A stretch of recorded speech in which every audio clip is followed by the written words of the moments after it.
Hello, thanks for joining us again today. Well, today it is Tuesday. It's July the 7th, and I hope your day's going well. It's definitely summertime. It's hot and humid, and I think we're expecting some rain starting tonight or tomorrow and good old-fashioned thunderstorms, and we need the relief from the heat, and we need the rain too, so that's kind of expected this time of year, of course. Yesterday we started a series called Country Charm. I'm trying to give you some experience I had as a kid growing up in the country and, weave that into some Bible truths that relate to it. And so we're going to kind of start here because the stories behind this can be kind of lengthy, and I don't want to, make this too long. But at any rate, we want to be a blessing to you. Maybe you can relate to some experience I'm telling you, and of course, certainly getting the truth from the Bible is the most important thing. So if it is your custom to look in the Bible, follow it with us. We're going to be in Luke chapter 9. We're going to begin at verse number 57 and read down to verse number 62. So let me go ahead and begin, and you follow along if that's your custom. And it came to pass that as they went in the way, a certain man said unto him, Lord, I will follow thee whithersoever thou goest. And Jesus said unto him, Foxes have holes, and birds of the air have nests, but the Son of Man hath not where to lay his head. And he said unto another, Follow me. But he said, Lord, suffer me first to go and bury my father. Jesus said unto him, Let the dead bury their dead, but go thou and preach the kingdom of God. And another also said, Lord, I will follow thee, but let me first go bid them farewell which are at home at my house. Now, we're going to read verse 62 here in just a moment, but here's three different people. And it could be they're making excuses. It could be that Jesus is trying to say in that first example, look, if you're looking for, the high life and, impressive things, is look, I don't even have a permanent address, Jesus said. And then, of course, the second guy, it sounds like harsh words, is that I need to go conduct the funeral for my father. And Jesus said, let the dead bury their dead. And then, of course, this last guy said, I want to go home and tell everybody goodbye, then I'll follow you. But Jesus said in verse 62 to show you the emphasis of what it means to follow the Lord, and the importance of that is really what Jesus is trying to make here.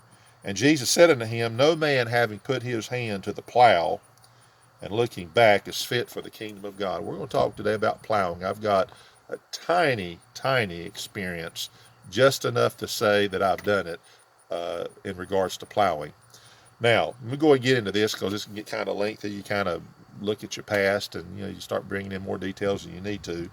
My grandfather had a little farm. We lived on that farm for a while. Then we moved not very far away, really, probably within a quarter of a mile or less, I suppose. But I was there all the time. There's always things to do on this farm. He wasn't a farmer by trade. He was actually a truck driver, but he put a lot of time into that place. He had horses. He loved his horses. Had horses, chickens, had cows at sometimes, ducks and pigeons, and you name it, he had it. A lot of dogs, coon dogs, and I'm sure there was rabbits at times. Yeah, there was rabbits. I remember that. So the point is, he had this farm, and there was a lot to do on this farm. Had fences that need to be mended. I remember the electric fence that took the most time because man, things was falling on it all the time. Had to fix it, shorten this, and they just needed a lot of work. And I was just there to do it.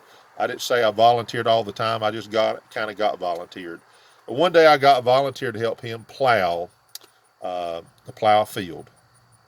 When I say plow field, we're not talking about a Ford tractor. We're talking about plowing with a mule. And I have a little tiny experience I want to share with you about plowing with this mule that he had. And certainly the story here in the Bible relates certainly to animals being used to plow. He said one day we're going to go lay off some rows, and what that meant was we're going to make some rows so that the next thing we do after we lay off these rows is we're going to be able to plant whatever it was we planted. And I think in this particular part of the field was he's going to plant corn, and he had a lot of corn, of course, and I enjoyed eating his corn. Sweet corn, Silver Queen, that was his corn by choice. Good old corn on the cob. We love that, but somebody had to plant it, and somebody had to go out and harvest it. So this was the very beginning stages, and we needed to make some rows. He says, now here's what you're going to do. You're going to guide this mule, and the mule's name was Beck. It was actually his daddy's mule, old Beck, and he would borrow it from his daddy, my great-grandfather, Monroe Wall, and he would borrow it because this mule was very good, a very good mule. If there is such thing as a very good mule, this was a very good mule. He knew what he was doing. But he said to me, you're going to guide this mule, and I'm going to put my hands on the plow. We're going to lay off these rows. Now, bear in mind, there was no rows yet laid, and we started in one corner of that field, and we're supposed to lay off these rows. He says, here's what we got to do. We got to make sure they're straight. That sounded good to me, and I'm thinking, well, how are we going to make them straight? He says, now I want you to look out there at the end of the field where we're headed, and that was 50, 75 yards or so, pretty good distance. And you're going to look at a point out there, and you're going to go right toward that point, and we're going to make straight rows. You understand? Sure. And I understood that part. I didn't understand how I was going to do it, but he said, now you're going to guide this mule. And he says, if you want this mule to go to the right, then you're going to say G. Okay, G. If you're going to make this mule, if you want it to go to the left, you're going to say ha. Now you're thinking, where did that come from? I don't know. I don't understand where it all came from, but it's pretty much universal. At least it's American, I guess. G and ha, and of course, whoa and get up, and, clicking and all that stuff, and kind of tapping taking the lead reins and tapping the animal on his rump there, and he'll go. And old Beck knew what he was doing anyway, or she knew what he's doing. I guess mules, I'm not even sure if they have a gender, but at any rate. So he says, you do that, okay? And I thought, all right. And I was scared to death. I was about 12 years old, and I wanted to do it right, but I really wasn't sure what I was doing. And here we started, and we're going. I think I'm going straight, and we get to the end of the field, and he says, okay, we're going to look and see how we did. So we turned it around, and he looked, he says, well, that one's crooked. We can't have crooked rows. Matter of fact, we have one crooked row, then all the other rows will be crooked, so we don't have crooked rows. You understand that? Well, I didn't care if they was crooked. I just thought, well, just plant right here in this field. It'll work. It's fairly straight. No, he wanted it straight. And here we went again, basically to knock out them bumps. We wanted that thing straight, so we went from one end back to the end that we started. And we looked, if I'm not mistaken, that first one may have taken 4 different times to make that thing straight. Then after that, it wasn't too hard. But here I am, and I'm trying to learn this, do it right. And be honest with you, I'd rather been fishing or riding my bike. But here I was plowing, and it's one thing about it I noticed that we didn't stop halfway or a fourth of the way and say, okay, let's just see if we are going straight. And that was my mentality, but it wasn't his mentality, and maybe that has something to do with what's being said here. But here we laid these rows off, and he wanted them straight, and we went from one end to the other. We completed from one end of the field to the next. We didn't look back. He put his hands on that plow, and here I went. And we finally got them laid off, and then after that, it was time to plant whatever he planted. Now, I'm telling you that because the truth here in the Bible, Jesus is saying, look, it's a big deal to follow me. And he used an example of someone putting his hands on the plow, and he says, if a man starts to plow and he looks back, now, could that mean that this man, if he starts to plow and he says, you know what, I'm gonna look back and see how I'm doing, and if he said I'm not satisfied or I can't do this, then I quit. The idea, of course, is to follow the Lord, and in terms of plowing, that wasn't a glamour job.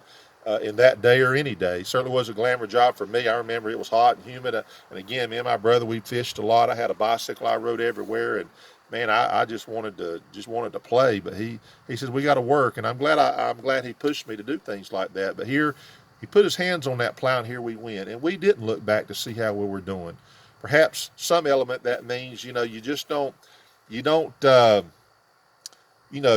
make the determination how you're doing. We completed one of those rows, and one of those rows may even typify life, if you please, where you start and you're doing the right thing, but you don't look back, because if you look back and say, you know what, I can't do this, or it don't look right, you'd end up getting frustrated. To be honest with you, I was frustrated after doing it 2 times. I'm thinking, well, look, I can't do this, I just quit. But I couldn't do that. I just could not tell him I'm quitting, and I'm sure he would have been very upset about it, to say the least. But the point I'm making is, God is saying here, I want you to follow me. And my little plowing experience, as little as it was, and I know he did it many times, and we rode horses. I remember we'd hook up things at horses, and we went in different places with a cart, and just it was fun, it was enjoyable, and it was I knew it was disappointing him as we got older and we started losing interest. But that plowing experience, so I think about that, how hard it was just to hook it up and to lay off rows. We didn't have any scientific method. We just did the best we could. And Jesus is saying here about no man's fit for the kingdom of God, he said. if a man puts his hand on the plow, in other words, he's likening that to people that says, I want to follow you, Lord. Well, if you're going to get in this thing and do it, then you just get in there and you do it, and you don't look back, and you follow the Lord. And I'm glad I've been following the Lord. I haven't been looking back, because if I was to look back, I might say, you know what, I'm just going to keep looking ahead, and I'm going to keep plowing. And that's what we need to do for the Lord, and you keep serving Him. So as I got older, of course, those days became less and less, and he got to where he couldn't do it anymore, and then he passed off the scene.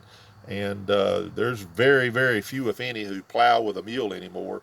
If anything, it might be a novelty thing, but I remember doing all of that and thinking, boy, it's good old hard work, and probably there's an easier way perhaps, but he's doing what he knew to do, and he was teaching me some things. And boy, did I learn some things in that plowing experience for sure. And the dumbest one out there was certainly not the mule, it was me. But it was my job to just go straight ahead and guide that mule. And that's what I just got to do now. I just got to keep going straight ahead, follow the Lord, do the right thing. So I hope you have a wonderful day. Hope you got something out of that.